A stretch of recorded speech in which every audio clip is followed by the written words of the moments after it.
y pedirle también, si hay algún hermano en medio de nosotros con quebranto, con dificultad, que en este momento se está sintiendo mal, oh Dios, ruego que usted tenga misericordia y que nos dé la gracia de estar físicamente bien para prestar suma atención a su palabra. Oh Dios, bendíganos en este tiempo. Exalte la gloria de su Hijo Jesucristo. Bendiga a su iglesia en el nombre de Jesús. Amén y amén. Pueden sentarse, amados hermanos. La perpetuidad de la ley moral de Dios es lo que nos corresponde exponer en esta mañana como tercer tema de nuestra serie de teología reformada, y dando respuesta a una serie de preguntas que nos debemos de hacer. Y hemos estado respondiendo dos de ellas con la centralidad de Dios en todas las cosas, la gloria de Dios en todas las cosas, su supremacía, su poder, su obra en medio de nosotros. Y por tanto a Él debe de ser dada toda la gloria. Y veíamos también con nuestro pastor Natanael la semana pasada la centralidad de Cristo en la obra de Dios, para igualmente traer gloria a Dios y bendición de su iglesia. La mañana de hoy entonces nos corresponde de la perpetuidad de la ley moral de Dios. La perpetuidad de la ley moral de Dios. Y como bien decía nuestro pastor Jensi en la introducción de esta serie, con este tema estamos dando respuesta a quien nosotros creemos que establece la definición del bien y del mal. ¿Quién establece? ¿Cuál es el sistema perpetuo, perfecto e inmutable de obediencia? ¿De quién es? Y nosotros como iglesia creemos que es la ley moral de Dios. La ley moral de Dios. El texto base que vamos a utilizar en esta mañana es el texto de Mateo capítulo 5, versículo 17 al versículo 20. Y vamos a estar desarrollando este tema de la ley moral de Dios bajo dos encabezados. En primer lugar, vamos a ver la relación de Cristo con la ley moral de Dios. Y en segundo lugar, vamos a ver la relación del pueblo de Cristo con la ley moral de Dios. Obviamente, el contexto en donde se encuentra este texto es el Sermón del Monte, en donde Cristo expone varios temas, entre los cuales, como definen y titulan los quienes escriben sobre el Sermón del Monte, esa primera parte de el carácter de los ciudadanos del reino de Dios. Y ese carácter entonces va a repercutir o va a traer como consecuencia impactar al mundo que le rodea, siendo ellos sal y luz. Ahora, el texto que tenemos por delante nos dice el cómo el pueblo de Cristo es sal y luz. Y el pueblo de Cristo es sal y luz, obviamente teniendo el carácter que presenta la bienaventuranza. Y ese carácter que presenta la bienaventuranza es amando, valorando, obedeciendo y proclamando la ley moral de Dios. Es por eso, es ahí que se sitúa este texto. Y vamos a ver, como ya dije, este desarrollo viendo la relación de Cristo con la ley moral de Dios y en segundo lugar, la relación del pueblo de Dios con la ley moral de Dios. Yo quisiera que entremos inmediatamente en el encabezado que nos va a permitir recordar recordar el desarrollo de esta exposición.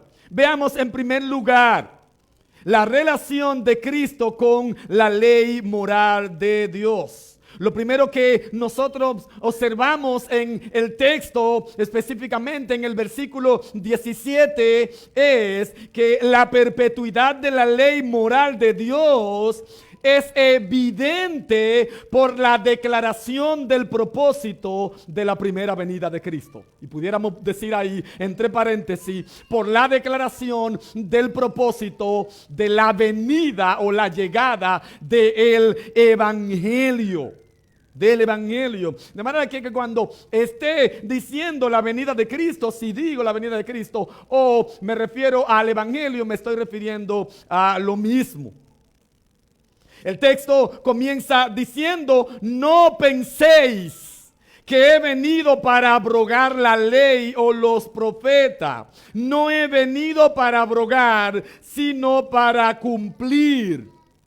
Y en este texto el Señor Jesucristo presenta su propósito. Sin embargo, lo primero que nosotros observamos es que en la declaración de este propósito de su venida, nuestro Señor Jesucristo despega. Él comienza a hablar de la ley moral de Dios, despegando un pensamiento erróneo sobre el propósito de su venida y la sintonía con la ley moral de Dios, específicamente con la perpetuidad de la ley moral de Dios.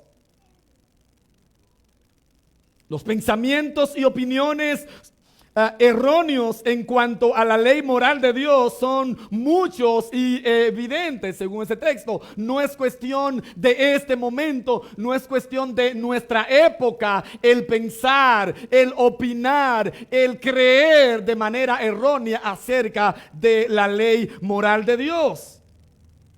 Según cómo el Señor Jesucristo comienza este tema de la ley moral de Dios, es como una respuesta a un pensamiento erróneo acerca de ellos.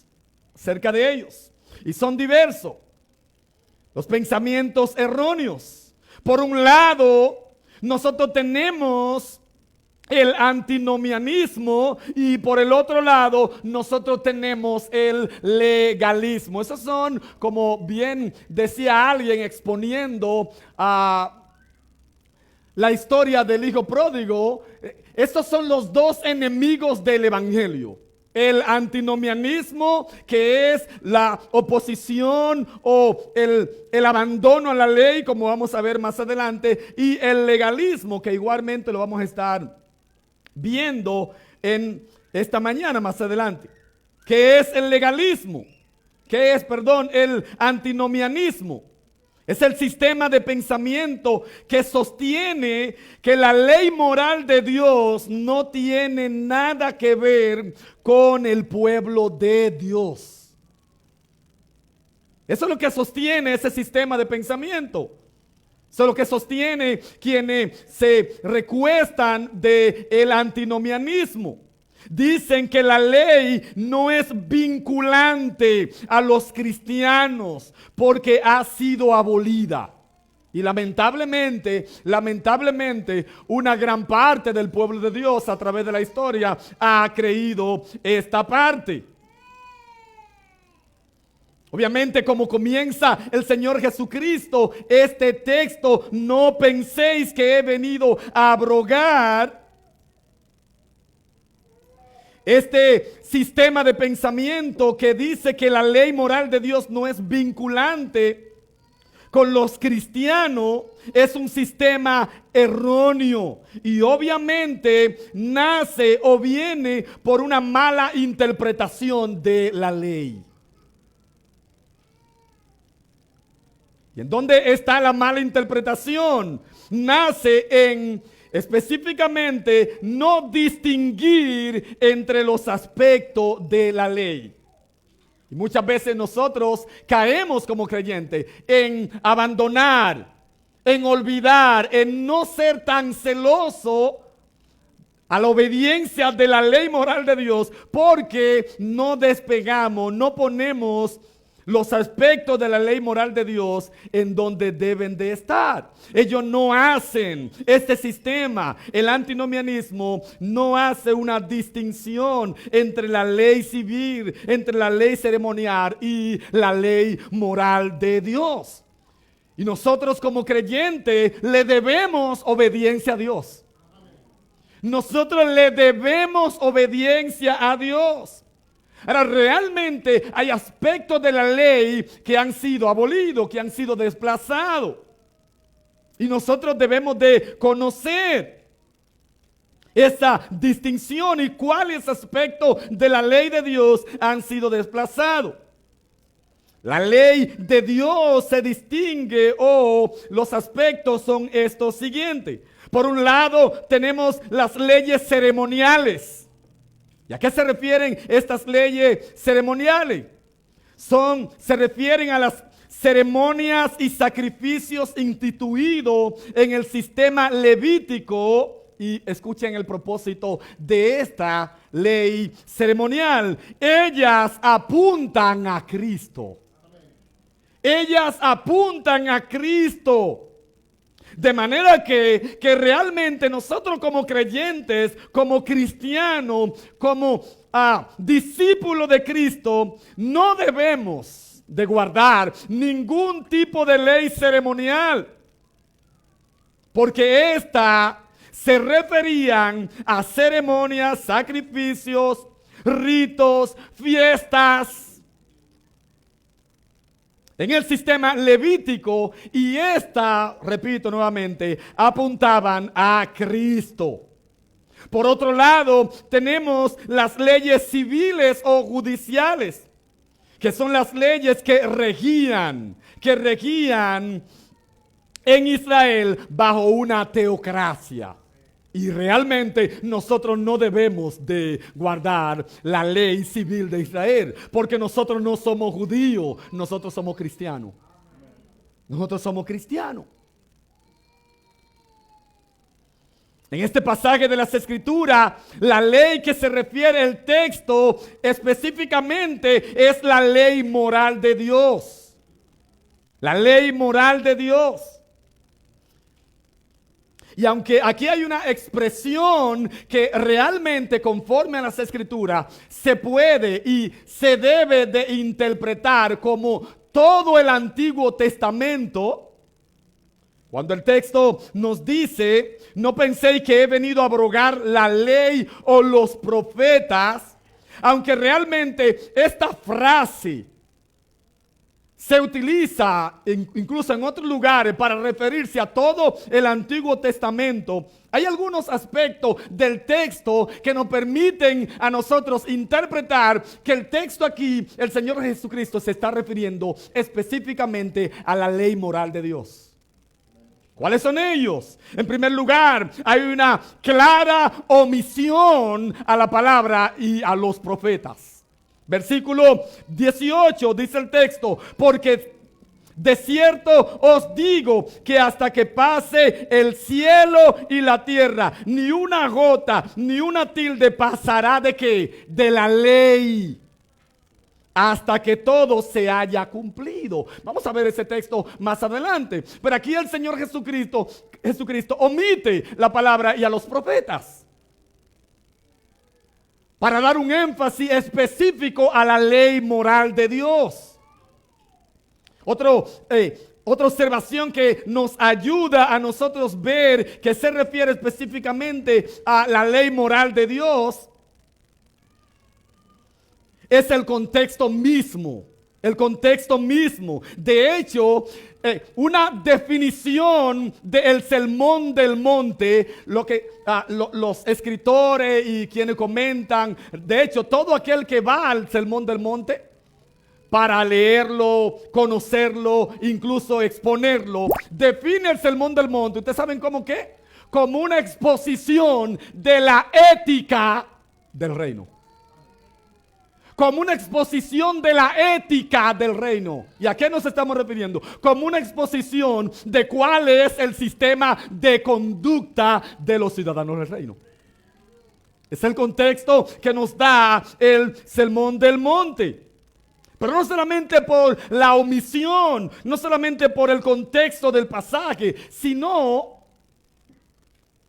también por los ejemplos que el Señor Jesucristo utiliza para explicar luego esta ley que Él está exigiendo. ¿Cuál es el ejemplo el Señor Jesucristo utiliza? Bueno, cuando Él habla de esta ley y luego la desarrolla como consecuencia, versículos 19 y 20, como tema que va a encabezar todas las exposiciones siguientes. Ese tema que Él presenta en el versículo 18, 17 al 20, luego desde el versículo 21 en adelante, ¿ustedes saben qué? Con la ley moral de Dios.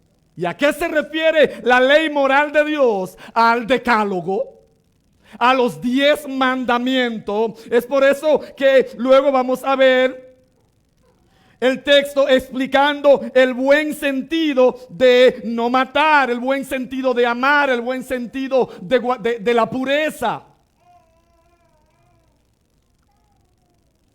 De manera que el texto aquí se está refiriendo específicamente a la ley moral de Dios. ¿Y qué es la ley moral de Dios? Específicamente, descritamente, son los 10 mandamientos. Que si nosotros podemos observar por todas las escrituras, es esa ley escrita en el corazón del hombre desde su creación.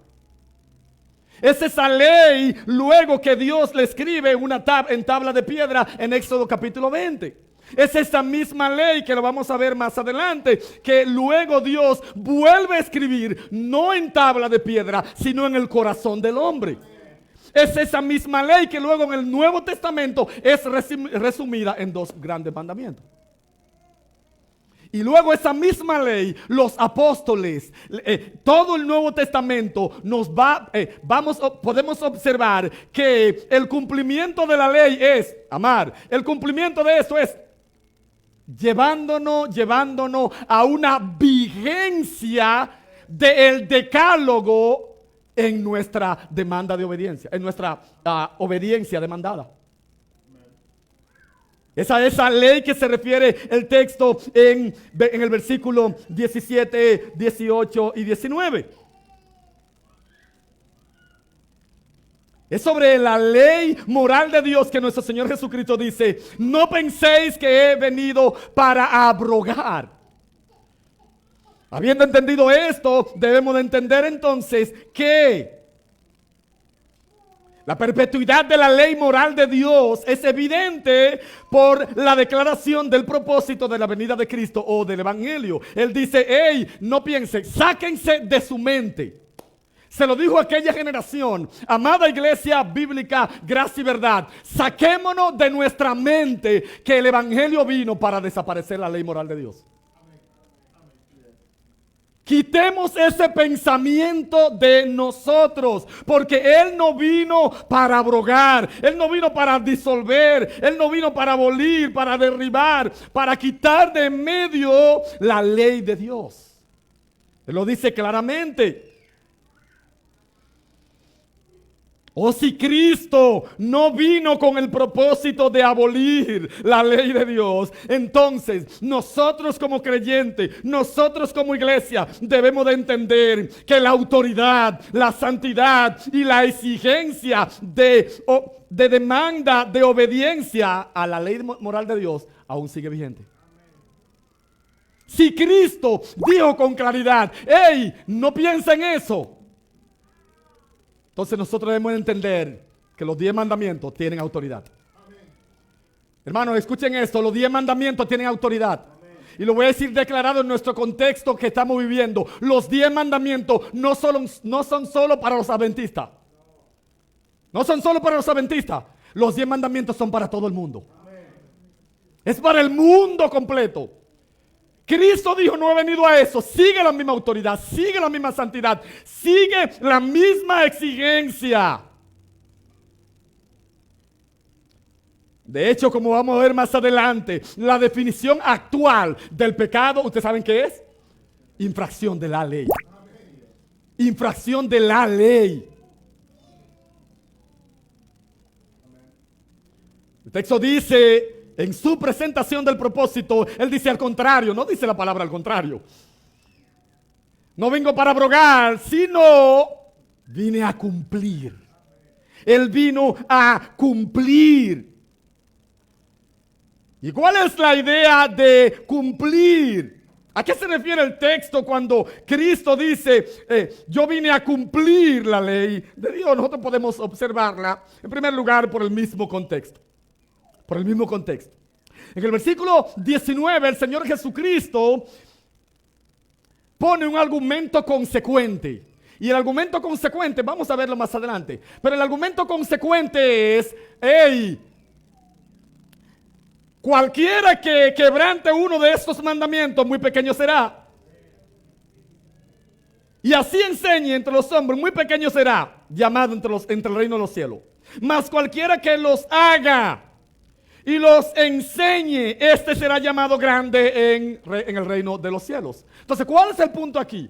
Es verdad que este argumento él lo está presentando como un argumento consecuente de lo que ya le he estado presentando en referente a él. ¿Cuál es el punto entonces? Que cuando Cristo dice yo he venido a cumplir, en primer lugar él dice yo he venido a obedecerle perfectamente. Yo he venido a obedecerle a cabalidad. Yo he venido a obedecerle con todo mi corazón. Yo he venido a obedecerle con toda pasión. Yo he venido a obedecerle como si él fuera mi pan, mi comida. Yo he venido a obedecerle completamente.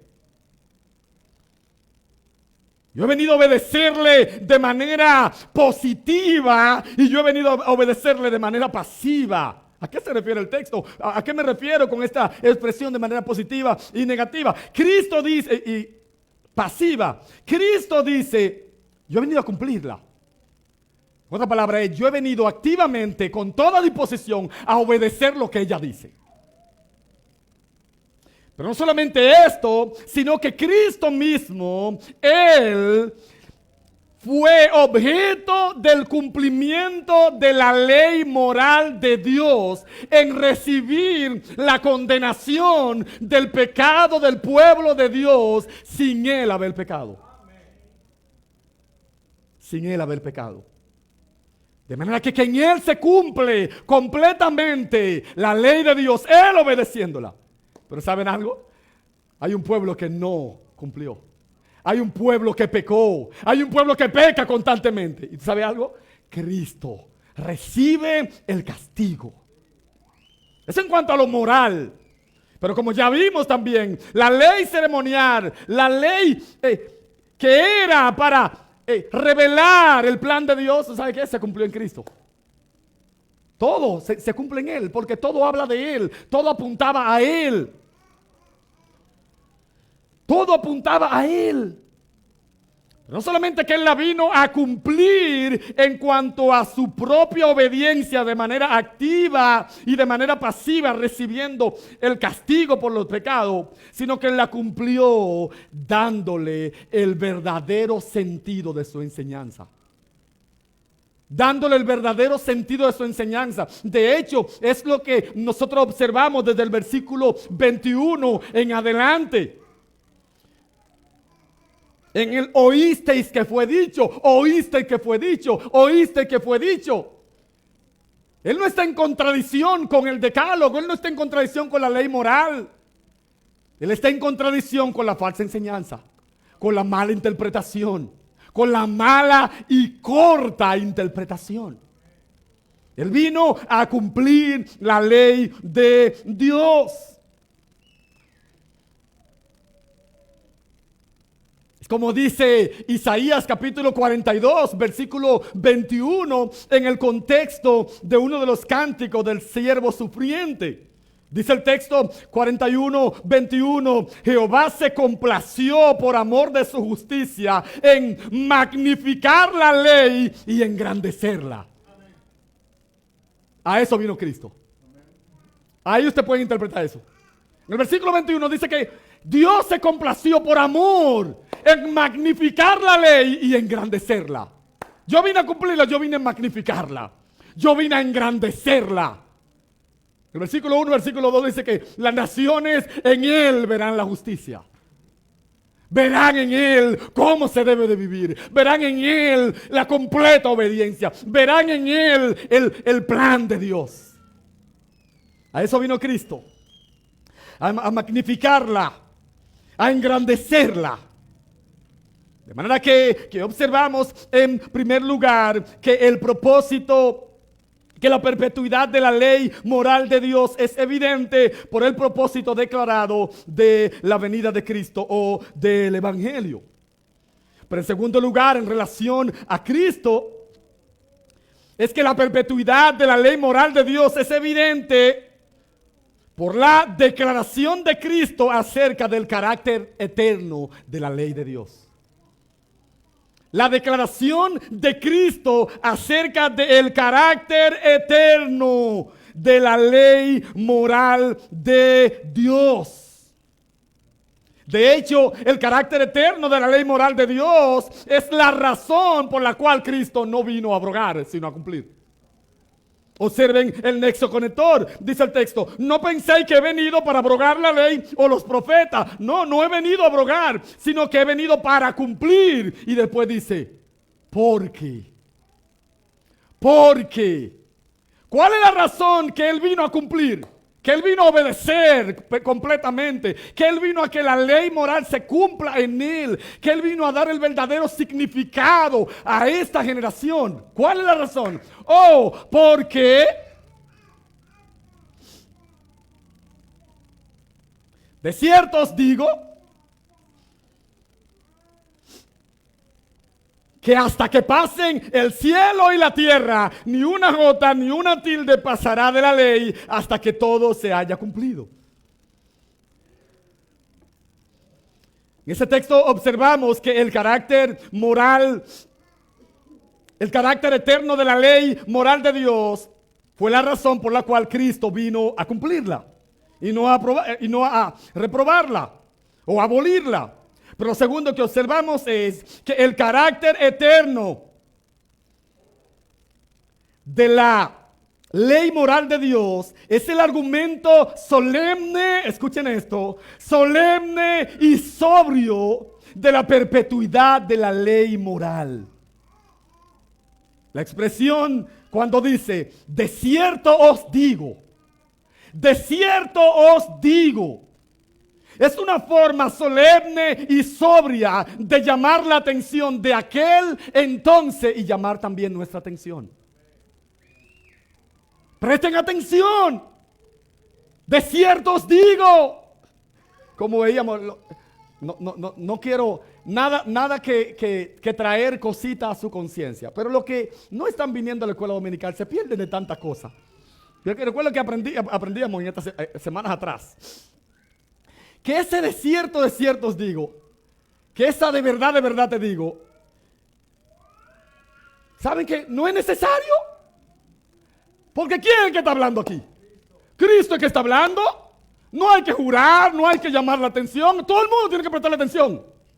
Porque Cristo es el que le está diciendo. Lo veíamos con dos cosas inmutables: la promesa de Dios y el juramento de Dios. Y aquí Cristo está diciendo, en el contexto de la perpetuidad de la ley moral de Dios, Él hablando su discurso, su enseñanza sola, es un fundamento firme para creer en la perpetuidad de la ley moral de Dios.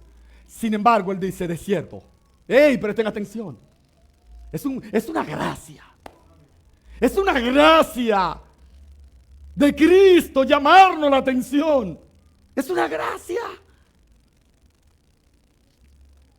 Es como los maestros cuando estamos dando la clase.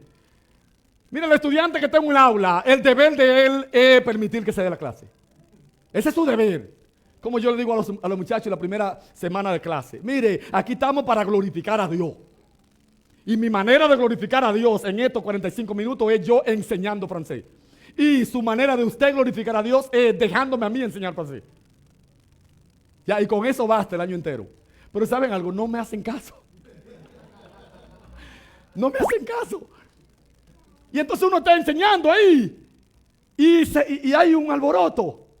Y con gracia, o hacemos un silencio, o lo miramos fijo, o le mencionamos su nombre, o le hacemos una pregunta didáctica con el fin de llamar la atención. Todo eso es necesario para que ellos obedezcan. No, ya tienen que obedecer porque hay un contrato, usted vino a estudiar. Pero nosotros, por gracia, le llamamos la atención, le pasamos al lado, le preguntamos, ¿entendiste? Algo así yo me imagino. Hay que escuchar que la ley moral de Dios permanece para siempre. Y Cristo, con todo eso, con toda su autoridad, expresa una palabra para llamar la atención. Para llamarnos la atención, llamarnos a la sobriedad. Donde quiera que vemos esa palabra, de cierto, hay que prestar atención. Y Cristo la dice. Pero no solamente esto, la perpetuidad de la ley moral de Dios es evidente con esta declaración del carácter eterno de la ley moral de Dios. Ahora, debemos de preguntarnos por qué la ley moral de Dios es eterna. Escuchen de quién es. Es de Dios. Es de Dios. No es del juez de los 90. No es de los senadores del 80. Ni del 2010. Hay expresidentes y presidentes que se glorían. Mi constitución. Por eso es que se ven peleando. ¿Y para qué la reforman? Y el que viene, quiere reformar. Y el otro, la que sirve, la del 2000, que sé yo cuánto, y la del 2000. Porque ellos pasan. Y se deja de prestar atención. Y otro presidente tiene el poder de cambiarla y llamar. ¿Saben algo? La ley moral de Dios no varía, es perpetua. Porque Él permanece para siempre. Él permanece para siempre. Ella es eterna porque Él es eterno. Su trono es eterno. Su trono es inmutable.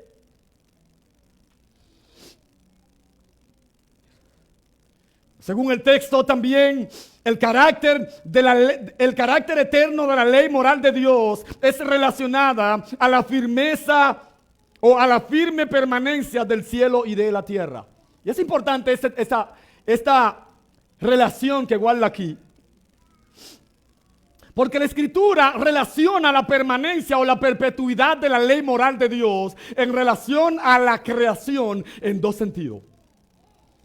La creación tiene un aspecto inmutable, de permanencia, de eternidad, de que nadie, de que ningún gobierno, de que ningún fenómeno atmosférico dirigido por Dios va a mover el cielo y la tierra.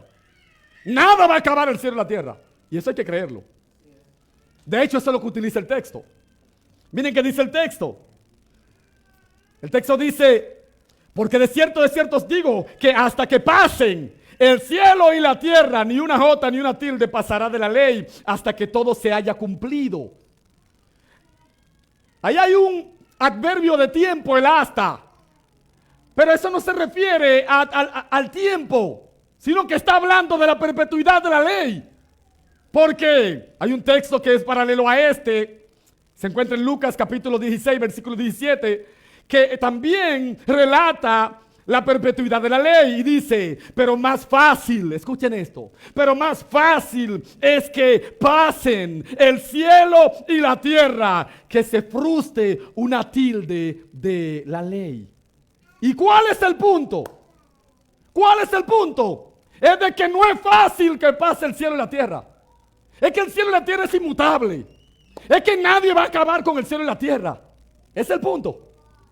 Y así como el cielo y la tierra es inmutable, como expresa el Salmo 104, versículo 5, cuando dice: Él fundó la tierra sobre su cimiento, punto y coma, no será jamás removido. Ese es el sentido. Y esa es la comparación. Como el cielo nunca va a ser removido, mi palabra jamás va a ser removida. Ese es el punto allí. En esa expresión, en esa comparación de permanencia para siempre, la ley moral de Dios también permanece para siempre. Sin embargo, en el aspecto de que el cielo y la tierra un día dejarán de ser, también la perpetuidad de la ley de Dios tiene preeminencia. Observen qué dice el texto. En Mateo capítulo 24, versículo 35. El cielo y la tierra pasarán. Ahora dice que pasarán. No es que se contradice. Es que están hablando de diferentes aspectos de la creación de Dios. Uno habla de la permanencia por la fidelidad de Dios en resguardar su creación para siempre. Y otra habla de que un día será breve, dentro del plan de Dios. Y entonces cuando ese tiempo llegue, que el cielo y la tierra pasen, la palabra de Dios permanecerá para siempre. Ese es el punto. La palabra del Señor nos enseña esto. En segunda de Pedro capítulo 3, versículos 12 y 13. Esperando y apresurándoos la venida del día de Dios, en el cual los cielos encendiéndose serán deshechos, y los elementos siendo quemados se fundirán.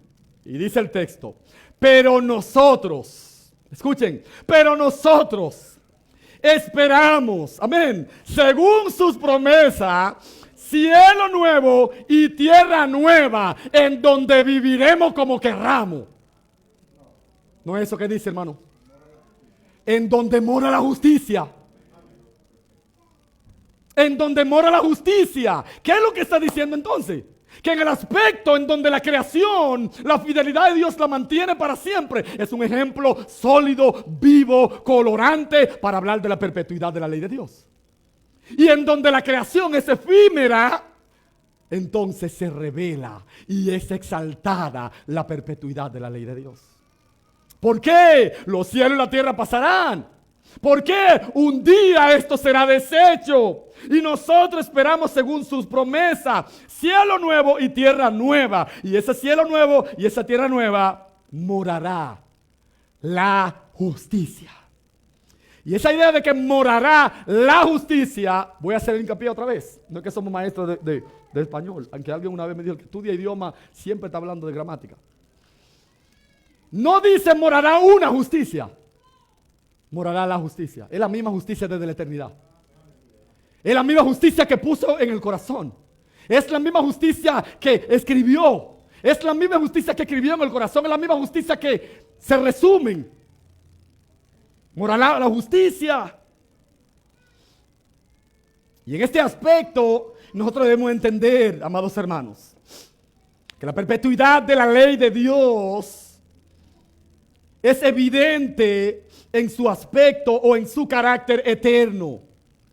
Y en este sentido, amados hermanos, debemos de observar dos cosas. Cuando toda la creación, cuando todo el cielo y la tierra pase, la ley moral de Dios brillará como el sol. Primero, en la vida de todos aquellos que hemos puesto la fe en nuestro glorioso Señor Jesucristo para vida eterna. Nosotros lo que esperamos según sus promesas, cielo nuevo y tierra nueva, la justicia de Dios morará en nosotros completamente. Porque seremos glorificados. Seremos glorificados. Y el carácter de Cristo estará en nosotros. Completamente. Le veremos y seremos tal como Él es. Y la gloria de Cristo será manifiesta en lo que Él salvó. En esta ley moral, ya allí no tendrá dioses ajenos, sino realmente ustedes no van a tener dioses ajenos. Allí no tendremos dioses ajenos. Allí nosotros no nos haremos imagen. Allí nosotros no vamos a caer en inmoralidad. Allí no nos vamos a aborrecer, no nos vamos a envidiar el uno al otro. Ahora nuestro deber es amarnos el uno al otro. Allí será nuestro anhelo, nuestra vida completa. Y no es que ahora el pueblo de Dios, como vamos a ver, no es que no anhela obedecerle. Pero allí morará la justicia. en el pueblo de Dios. Pero en segundo lugar, esta ley moral de Dios en la eternidad también será glorificada. Esta ley moral de Dios también seguirá cumpliéndose. Cuando se manifieste, como dice el texto en 2 Tesalonicenses capítulo 1, versículos 7 y 8. Cuando se manifieste el Señor Jesucristo desde el cielo con los ángeles de su poder en llama de fuego para dar, escuchen esto, para dar retribución a los que no conocieron a Dios ni le obedecen ahora al evangelio de nuestro Señor Jesucristo. ¿Cuál es el punto? Oh, que el cielo es el lugar en donde la ley moral de Dios se obedecerá positivamente por la eternidad. Y el infierno es el lugar en donde la ley moral de Dios se va a obedecer por la eternidad, en retribución por no obedecerla ahora. Y allí será por siempre. ¿Ustedes saben por qué? Porque el dador de la ley no cambia. Allí no estarán diciendo hoy que venga otro presidente, hoy que venga otra resolución, o que venga otro 27 de febrero para nosotros, para que haya un indulto. No habrá indulto, será el mismo presidente por la eternidad. La misma ley por la eternidad. La ley moral de Dios es eterna. Porque de cierto os digo que hasta que pase el cielo y la tierra, ni una jota ni una tilde pasará de la ley hasta que todo se haya cumplido. Veamos en segundo lugar la relación del pueblo de Dios con la ley moral de Dios. Versículo 19 al versículo 20. En estos versículos lo primero que nosotros observamos es que la perpetuidad de la ley moral de Dios es evidente en su demanda de obediencia al pueblo de Dios. Es como dicen las confesiones. Es el sistema de obediencia. Es lo que se le exige al pueblo de Dios. Es lo que se ordena al pueblo de Dios. ¿Cuál es el sistema de obediencia? ¿Cuál es la norma del bien y el mal? La ley moral de Dios. Es por eso que en argumento consecuente él dice, de manera que como yo no vine a abrogar, sino a cumplir, porque ella es eterna, entonces cualquiera que quebrante uno de estos mandamientos muy pequeño y así enseña a los hombres, muy pequeño será llamado en el reino de los cielos. Mas cualquiera que los haga y los enseñe, este será llamado grande en el reino de los cielos. Porque os digo que si vuestra justicia no fuere mayor que la de los escribas y los fariseos, no entraré en el reino de los cielos. ¿Cuál es el primer punto? Viendo estos textos en sentido general. Que la perpetuidad de la ley moral de Dios es evidente porque ella es la que se demanda para obedecer. Ella es la que se demanda, no otra. Viene como consecuente, no es otro sistema, no es otro decálogo. Como Cristo no vino a abolir, sigue este mismo sistema, sigue esta misma demanda de obediencia.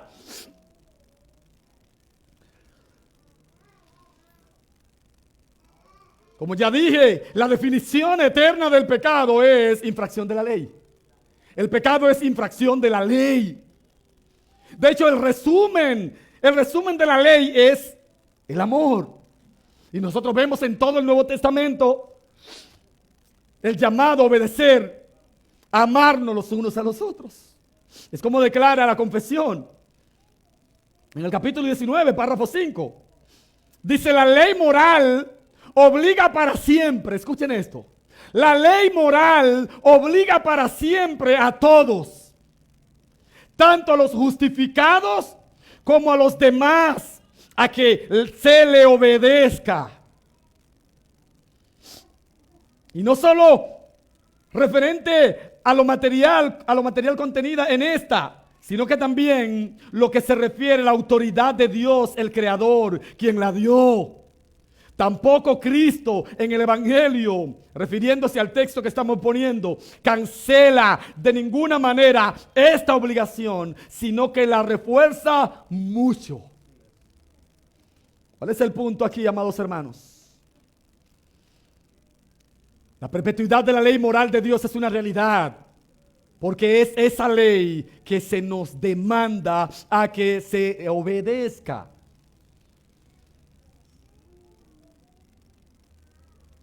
El texto también presenta algo más. ¿Qué es lo que presenta el texto? El texto presenta que la verdadera grandeza, escuchen esto, la verdadera grandeza del hombre está no en hacerse un gran nombre. No en hacerse un gran nombre, escuchen esto. La verdadera grandeza del hombre no está en qué tanto adquieres riqueza, en qué tanto maestría adquirimos, en qué tanto posgrado adquirimos. No está en eso, no está en qué tanto influenciamos por nosotros mismos. De hecho, la verdadera grandeza del hombre no la medimos ni usted ni yo. La mide Dios. ¿Y usted sabe cómo que Dios mide la grandeza del hombre? La verdadera grandeza del hombre está en su valoración de la ley moral de Dios, obedeciéndola y procurando que otros lo hagan. Eso es lo que dice el texto. ¿Usted quiere ser grande? No para conmigo, no para con su barrio, no para el nombre de su familia. Queremos ser grandes. Apreciemos, valoremos la ley moral de Dios, obedeciendo y enseñando a otro. Ahí caemos en el mismo principio que hemos estado viendo. Sí, nosotros procurando honrar a Dios, procurando amar a Dios, procurando servirle, procurando obedecerle. Pero como dice el texto, y enseñe también a otro. Y enseñe también a otro. De hecho, la gran comisión, ¿saben cuál es el sentido de la gran comisión? Enseñar que guarden. La gran comisión, amado hermano, y de hecho no lo tengo aquí como un principio, lo pensé ahorita y la gran comisión de la iglesia es el ministerio de la gran comisión. ¿Sabe qué? Enseñar lo que Cristo ya mandó. La perpetuidad de la ley. Para eso existimos como iglesia. Es la agenda de nosotros como iglesia. Enseñar, obedecerla y procurar que el mundo entero lo haga. Procurar que el mundo entero lo haga. Obedecerla porque realmente el pueblo de Dios se deleita en la ley de Dios.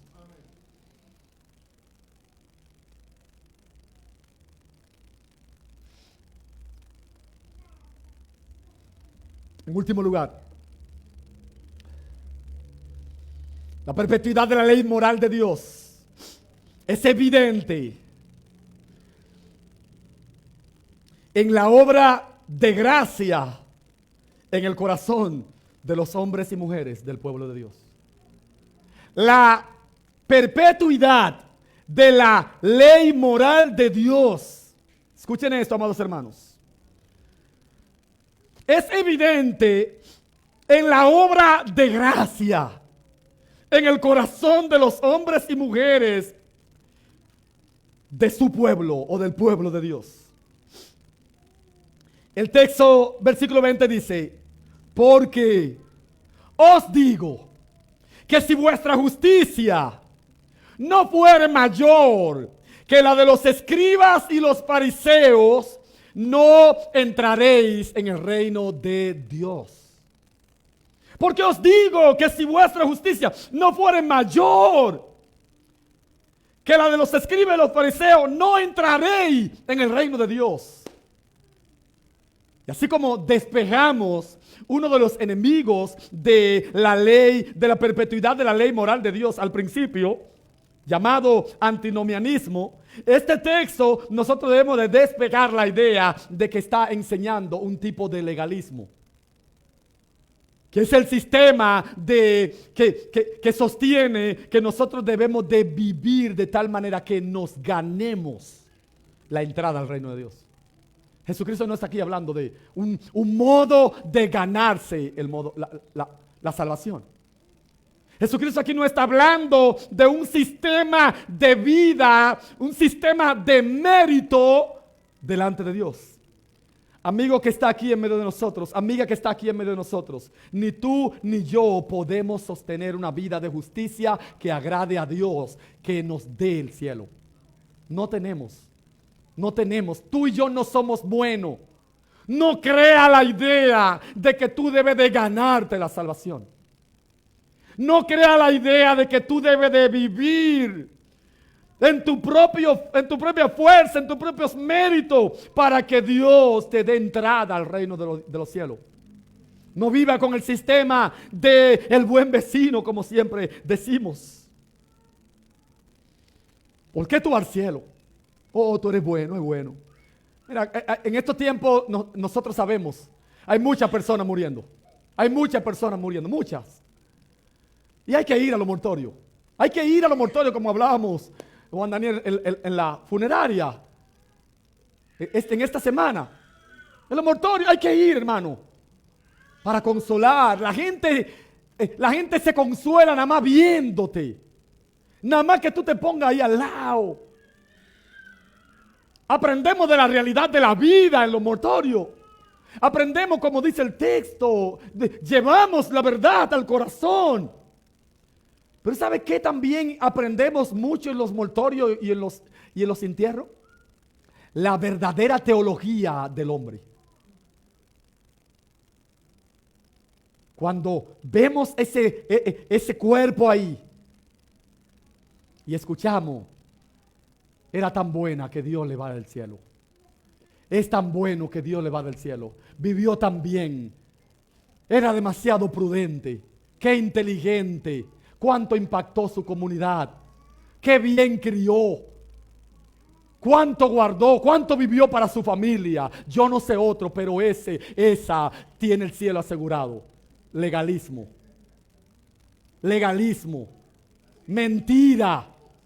Si alguien disfruta de vida eterna es por la gracia de Dios en Cristo. Por la gracia de Dios en Cristo. Cuando Cristo dice aquí, porque os digo que si vuestra justicia no fuera mayor que los escribas y los fariseos, no entraré en el reino de los cielos. Jesucristo no está mandando aquí a sus discípulos a sobrepasar la justicia de los escribas y los fariseos de manera externa. No es a eso. Porque los escribas y los fariseos habían aumentado la ley y se habían ocupado en establecer mucha justicia, mucha forma de justicia de manera externa. Se habían ocupado de llenar el perímetro de los mandamientos de Dios, de ponerle apodo, apellido, sobrenombre, de extender de manera externa lo que Dios ya había establecido de una forma. Es por eso que el contexto vemos a Cristo diciendo, ¿oíste que fue dicho? ¿Oíste que fue dicho? Y entonces dándole el verdadero sentido a la ley. Es como dice un escritor. Mientras los escribas y los fariseos crecían en engrandecer o trataban de engrandecer la ley de Dios, la ley moral de Dios, de manera externa y ante los ojos de los hombres, de manera perimetral, de manera al lado, Cristo estaba procurando el engrandecimiento de la ley, no de manera externa, sino en el corazón. Sino en el corazón. ¿Y ustedes saben a qué Cristo se está refiriendo? A esa justicia que ningún hombre puede adquirir por ella misma, por él mismo. Es una justicia del corazón. Es esa justicia, ese cumplimiento de la ley que revela el nuevo pacto. En Jeremías capítulo 31, versículos 31 y 33 nos explica un poquito a qué justicia Cristo se está refiriendo. El texto dice, he aquí que vienen días, dice Jehová, en los cuales haré nuevo pacto. ¿Qué hará? Nuevo pacto con la casa de Israel y con la casa de Judá. No como el pacto que hice con sus padres en el día que tomé su mano para sacarlos de la tierra de Egipto, porque ellos invalidaron mi pacto. Aunque fui yo un marido para ellos, dice Jehová, pero este es el nuevo pacto que haré con la casa de Israel después de aquellos días, dice el texto. Daré mi ley. La misma ley la va a dar. Hay un paralelo. Es la ley escrita en tabla, la misma ley que se va a escribir ahora. ¿Cuál es la diferencia? Dice el texto, daré mi ley en su mente y la escribiré, no en tabla, sino que la escribiré en el corazón. Escuchen esto, amados hermanos. Y yo seré a ellos por Dios y ellos me serán por pueblo. ¿Cuál es el punto aquí? Ese yo seré a ellos por Dios y ellos me serán por pueblo. Es lo mismo que dice Cristo, no entraré en el reino de los cielos. ¿Sabe quién entra en el reino de los cielos? El que su justicia es mayor que la que se escribe los fariseos. ¿Qué justicia? El que tiene la ley de Dios escrita en el corazón. ¿Quién es el pueblo de Dios? ¿Quién es el Hijo de Dios? Ninguno lo podemos definir. Dios es que lo define. ¿Cómo? Primero poniendo su ley en su corazón y después yo soy tu Dios.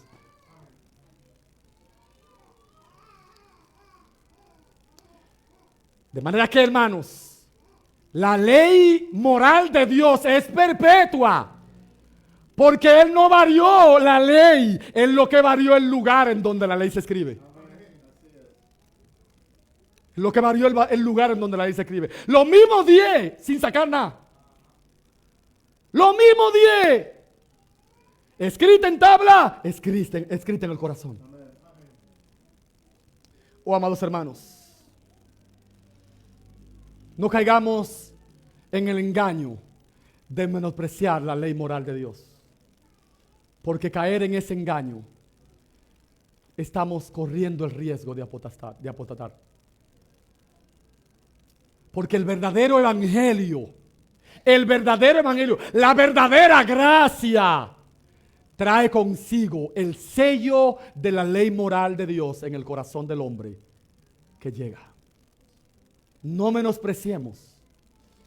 No menospreciemos. No pongamos a un lado los 10 mandamientos. Como dice un escritor, enseñémoslo a los hijos. Enseñémoslo a los hijos. De hecho, hay un libro buenísimo que se llama El Barbero. ¿Cómo se llama? El Barbero que quería orar. Lo compré para leérselo a mis hijas. El barbero Lutero que le dijo, enséñame a orar. Y Lutero le escribió un libro. ¿Sabe cómo le enseñó a orar? Orando el decálogo, orando el Padre Nuestro, orando el credo. ¿Oramos nosotros eso? ¿Estamos nosotros conscientes? ¿Es Éxodo 20, Deuteronomio 5 parte de nuestra vida? Amados hermanos, no trivialicemos, escuchen esto, no trivialicemos nuestra obediencia a Dios porque nosotros que estamos en la gracia. No lo trivialicemos. De hecho, la obediencia a Dios ahora en el nuevo pacto es más seria. Porque es más profunda. Viene del corazón. De hecho, nuestra obediencia a Dios ahora es una evidencia de una obra de gracia en nuestros corazones. Amados hermanos, demos gracias a Dios por Cristo. Demos gracias a Dios por Cristo porque Él no vino a abolir la ley, Él vino a cumplirla. Demos gracias a Dios por nuestro Salvador, porque Él la vivió completamente, porque Él, como dice el texto, Él hace siempre lo que el Padre le agrada. Demos gracias a Dios porque Él sufrió nuestro castigo, Él sufrió nuestro dolor, Él sufrió nuestros golpes. Él obedeció la ley moral de Dios, recibiendo nuestro castigo. Oh, amados hermanos, Cristo exaltó la ley moral de Dios. Nosotros debemos, por consecuencia, hacer lo mismo. Obviamente, en dependencia de Él y de su gracia. Pero es un deber nuestro. Vamos a orar. Padre, gracias. Ayúdenos. Líbrenos del error, Padre. Libre a esta su iglesia